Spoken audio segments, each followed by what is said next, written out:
Irish funeral firm rents out 4 limousines to Trump for $1 M. They are, by all accounts, wheels to die for. J.P. Ward and a killer price tag has not deterred the latest customer, the White House. It is so keen to. The IA paid the family-owned firm based in Bray, County Wicklow, $935,033 in 4 tranches, according to usaspending.gov, an official portal that records federal government spending.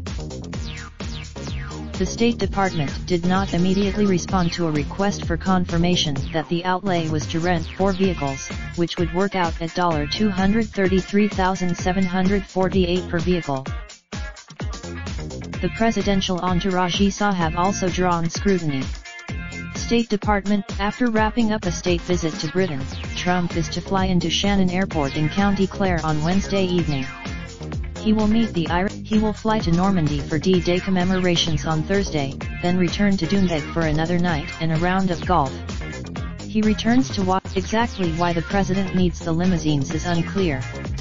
If they visit the village of Doonbeg, ASA, it will be an 8-mile round trip at a combined cost of $116,879 per mile, excluding the additional bill for the rest of the entourage, possibly in dozens of vehicles.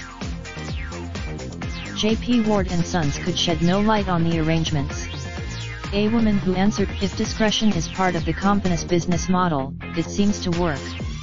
When the Guardian visited, one neighbor said Philip Ward, the company owner, stored cars at a different location, but when the Guardian visited there was no sign of life. In June 2013, the company ferrying Michelle Obama and her daughters Sasha and Malia around Dublin and Wicklow for 3 days while Barack Obama attended a G8 summit in Northern Ireland. The First Lady rode in one car and her daughters in another, said George McClafferty, who guided them around Glendalough.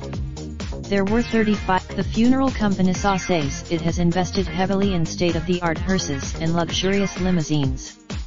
Your comfort and organizers of Trump's trips were particular about vehicles even before he became president. During his fleeting, Trump insisted on hiring black Range Rovers for his sporadic visits to Aberdeenshire, including his trip to receive an honorary degree from Robert Gordon University in 2010, an honor rescinded by the university in 2015 after Trump's insults against Muslims and Mexican migrants. Raindrop, drop top, top smoking, no cooking the hot pot. Fucking on your bitch, yeah, that. Looking up, open the park.